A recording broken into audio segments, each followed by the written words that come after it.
Hey everybody, good to know Shabbos. Ephraim Schwartz here on such an incredible day. Sorry I missed you guys last week. I was laid out sick in bed, but Baruch Hashem, this is my first week that I get back to you, and now we have a tremendous Mazel Tov. My son Baruch Hashem Yona got engaged a week and a half ago. This Sunday, 7:30 p.m. in Beit Shemesh. If you can pop in to Eish Kodesh for our Vart for him. Incredible family, the Duchin family, former Detroiters, and their wonderful, wonderful holy tzaddikas of a daughter, Batya, and we'd love to see you guys for a Mazel Tov on Sunday at 7:30, Beis Knesset Eish Kodesh. And this week is a super special week. Besides that, we're benching Rosh Chodesh Tammuz this coming Shabbos, but as well, it's Parshat Shelach. Shelach, one of the most powerful, traumatic parshios in the Torah, where we're just there on the cusp of entering in eretz Yisrael, a few days away, and Moshe sends in spies. Hashem tells him, Shlach lecha. If you want, you can send. Seemingly, the Jewish people had wanted to have these spies sent in, and Moshe, Hashem says, it's up to you. I want you to decide whether you want to send them in or not. And Moshe chooses to send them in, and rather than seeing the beauty and the gorgeousness and the incredibleness of Yisrael, they come back, they complain, Lashon Hara. Bnei Yisrael mourns. It's Tisha B'Av, and for all times, our history changed as a result of this week's Parsha. There's something, I saw such a powerful idea that I think is so important, that particularly in this week when I'm full of Chuka, love from the Meimar from Rav Charlap, where he really discusses the essence of all of creation, and particularly this concept of desire, which is the way he sees this parsha. Right? Hashem tells Moshe, he doesn't command him to send him, and it's up to you. It's up to what you desire. He says the idea of desire, right, wanting, longing for something, is one of the most powerful things in the creation. Normally we take, we see, but we're in a system. We're used to systems. Creation is a teva. It's a system. It's a natural order of things. But desire is something that's even more than that. There's something that it's not even explainable. I just want something. I'm longing for something. I can't wait to be with something. It's that chassan, that kala that are waiting for that wedding day. It's just, a friend of mine one time told me, he goes, love quickens all the senses besides the common. Right? Common sense, you gotta wait, love, it's beyond that. I just need to get higher and higher. And he says the source of all desire really comes from eretz Yisrael. It's the ultimate desire. In fact, Hashem doesn't even tell Avram Avinu where you're going to. Right, to the land that I'm going to show you. It's called the eretz hanivchar. It's something that we have to choose. It's the land that's Hashem is the makom asher yivchar Hashem. The place Hashem's going to choose. There's something that's about this desire. I want it. I want to choose it. I want it to be mine. And that desire, that sense of longing for eretz Yisrael, is the key to everything. He says something even more powerful. He says in the creation of the world, right, Hashem commanded that the Jewish people will, he commanded the ground that it should produce fruits that will taste like the earth. And the land didn't listen. The ultimate creation was that the fruits, a domain, right, something that is an inanimate object, right, will have a desire to give forth that flavor, that taste, that's way beyond what it encompasses, right, into the fruit. And it didn't listen.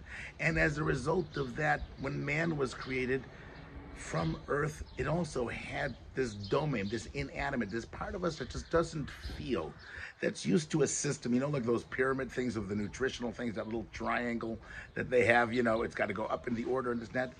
Desire is much more than that. And we have this, on one hand, this burning desire that we're meant to have, and we have this domain, this thing that's holding us down, that's deadening our emotions, that's like a rock, that's like an earth, right? The tree of knowledge of good and evil, right? It was something that the snake said, look at the desire, feel it, feel that chuka. And Hashem wanted that desire to stay separate.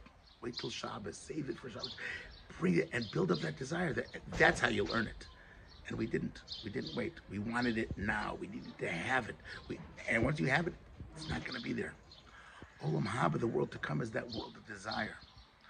Moshe Rabbeinu is such an incredible art, right? He said Moshe Rabbeinu had that desire for eretz Yisrael. Hashem, he tells Hashem, Lo le'echel mepir v'lisbo mitzvah. I don't want to eat and be done. I don't want to be satisfied with the land and that's it. I'm done, right? There's so many mitzvos, and that can only be fulfilled in eretz Yisrael, and that's what I want. And then Hashem says, "Oh, you want reward? You want reward for the mitzvah? Then I'll consider it as if you've done it." You think Moshe is looking to get some extra bounty points, some more reward, but what's the true reward of a mitzvah? It's that connection to Hashem. It's that longing for Hashem. It's that ultimate unity that we have. Moshe says, I want, that's all based in eretz Yisrael. It's that unity over there. That's the reward that I'm seeking. I don't want to just have, a land for myself. I need it. And that's what Hashem said, okay, then send spies, right? Instill them with that desire, that special. Moshe is telling them, go look at the fruits, go look at the land. Hayetz ba'etz, can you go ahead and redeem that original fruit, that original tree, and bring back the desire for eretz Yisrael? They fail. And they're not able to go ahead and bring that desire. They're looking at practical, they're looking at strategic, and they've missed the heart, the kishkas, the desire of Klal Yisrael. He says something so incredible. He says, Moshe Rabbeinu was not permitted to come to Eretz Yisrael. Probably one of the biggest tragedies in the Torah, that all of our hearts go out to Moshe Rabbeinu. He had one wish, one desire to see Eretz Yisrael, and Hashem didn't give it to him. Why not? And he says the reason why not is because Hashem wanted us, as long till Mashiach comes, that desire should stay here in Chutz La'aretz and be unfulfilled. It's the unrequited love. It's the love that hasn't been achieved yet for Eretz Yisrael. We have to sit in Chutz La'aretz with Moshe Rabbeinu, and that desire, read about it again, look how much he wanted, and that chukah, that desire, will ultimately bring the Mashiach. It'll ultimately be the true redemption to Eretz Yisrael.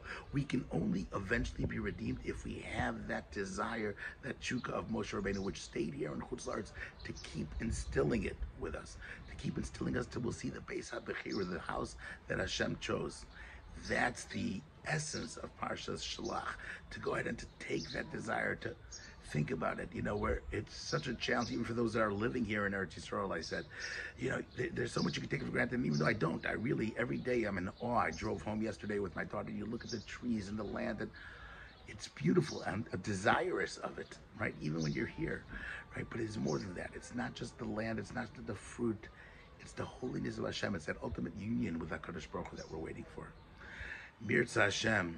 This Shabbos, Parshat Shelach, we bench the Rosh Chodesh of Tammuz, that begins the process of the morning. When this is this period of time when we're going to go through in Parshat Tammuz, when the 40 years that the spies were wandering, the 40 days that they were walking around Eretz Yisrael, and this is the month that we have to take it to be mechazik, v'yiz chazaktem bo, to strengthen our love, to strengthen our passion for Eretz Yisrael. Hashem has kept the skies closed for Eretz Yisrael for almost 2 years now, a year and a half. There is a desire like I've never experienced from people in Chutz La'aretz that want to come to Eretz Yisrael. I want you to think about that desire and say, it's not that you want to come to vacation. It's not that you want to come to visit. It's not that you want to just even come and see your favorite tour guide here in Eretz Yisrael. You want to come for good. You want that to be the Geula. That's the avoda of Tammuz. That's the avoda when Moshe Rabbeinu is sending out the spies. And Mirza Hashem, if we're able to build that desire, to grow that desire, to come, to live, to have it done, to be done with everywhere else, and to just see the beautiful land as despised, then Amir Hashem, we all have that desire already. But let's take it to the end. Let's make our desire to be the one for the final Gula. And Amir Hashem will be Zocha. This Chodesh Tammuz will be the month of the redemption, the Geula Shlema, and you'll be coming here not on Elal, but on Kanfei Nisharm, the wings of Hashem that will bring us in the Geula. Thank you for listening. Have an awesome Shabbos. Subscribe to my weekly email, Rabbi Schwartz at yahoo.com. And of course, looking forward to seeing you Sunday, 7:30 p.m. Ramat Beit Shemesh, Eish Kodesh. Mazel Tov, we should only share in Simchas.